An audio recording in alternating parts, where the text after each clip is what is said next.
Jim, thanks for that report you gave me the other day. My client loved it. You gave it to your client? No, I made a copy for him. We have a limited subscription to those reports. You can't copy them or distribute them without permission. Really? Yeah. Gee, next thing I know, you'll be posting stuff like that to the web and emailing it all over the place. We're not supposed to do that either? No. No? Yeah. Yeah? No. Intellectual property like published reports, articles, and content you find on the web has to be managed carefully.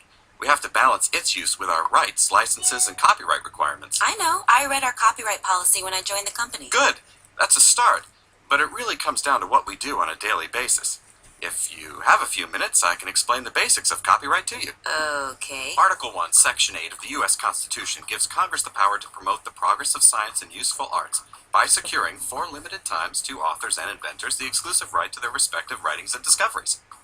It means that in the United States, a copyright holder has some exclusive rights to his or her work. And those rights are protected by U.S. copyright law. Oh, I always thought no copyright symbol, no problem. Nope. Copyright is automatic. As soon as something is captured in a fixed format, such as being written down or recorded, it is protected by copyright. Neither registration or publication are required, nor is the use of the copyright symbol, although it's a good idea to use the copyright symbol as it reminds people that the work is protected by copyright. So what are the copyright holder's rights? Copyright holders have the exclusive right to copy, distribute, perform, and display their work, and the right to create a derivative work, like when a book is made into a movie. This is why you may need permission if you want to email a research report to your project team or a customer, post an article or a report on a company wiki or an intranet site, reprint articles in a company newsletter, post a news story about our company on our website, or make a photocopy of a newspaper article to hand out at a meeting. Really? For everything?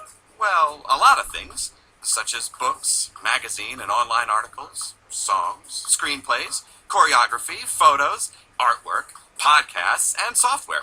They're all protected by copyright. But not everything. Ideas, facts, and data are not protected by copyright law. Logos and taglines aren't either, although they might be protected by trademark law. Anything created by the U.S. government is not covered by copyright law. Neither are works for which the copyright has expired. But what about fair use? If it's for our research, doesn't fair use mean I can use the material? Maybe. Fair use recognizes that certain uses of the copyright-protected work do not require permission from the copyright holder. Fair use allows for the use of the copyright-protected work for commentary, parody, news reporting, research, and education. The U.S. Copyright Act lists 4 factors to help determine when a use may be considered fair use. The first is the purpose and character of the use. If the use is intended to help derive financial or other business benefit, then it is less likely to be considered fair use. That usually ends the analysis for most business uses. Next is the nature of the copyrighted work. The use of a purely factual work is more likely to be considered fair use than the use of a creative work. Third, an evaluation of the amount and substantiality considers how much of the work was used. Even a small portion may be too much to qualify as fair use if what is used is the heart of the work. And finally, fair use considers the effect of the use on the market or the potential market. If your use is likely to result in economic loss to the copyright holder, then it is less likely to be considered fair use. None of these factors alone is enough to determine fair use.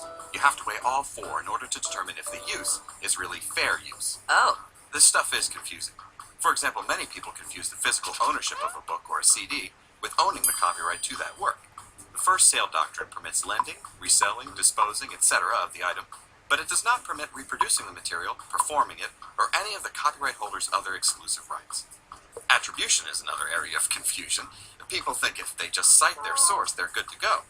But attribution is not a substitute for copyright permission. If the work is protected by copyright, you must obtain permission from the copyright holder or their agent in order to use it.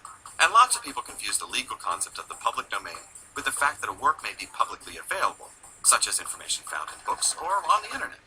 The public domain comprises all those works that are either no longer protected by copyright or never were. Oh, I see. Most people do not intentionally violate copyright law. Like you, they are simply unaware of their responsibilities as they go about their everyday activities, which often involve the use and distribution of published information. Is this a big problem? Imagine millions of employees moving billions of documents around the world with no idea what their copyright responsibilities are. It kills me. I guess it is a big problem. But does it really matter? I mean, who's gonna know? It matters, for many reasons. First and foremost, it's the law. It's unlawful to infringe on the rights of copyright holders. They can sue for damages or to recoup lost profits as a result of infringement, which is costly and, well, looks bad for the company. It's also a matter of ethics. Demonstrating respect for the rights of copyright holders is simply the right thing to do. When we generate intellectual property, we want our rights respected, so we should respect the rights of others. And finally, copyright ensures the continued availability of the high-value material we rely on. Our needs are served by copyright holders' information development, and the royalties we pay fuel further development. Very interesting. So, what do we do when we want to use copyrighted information? I'm always here to help, but the best advice I can give you is know the facts, remember your responsibilities, and when in doubt, get permission.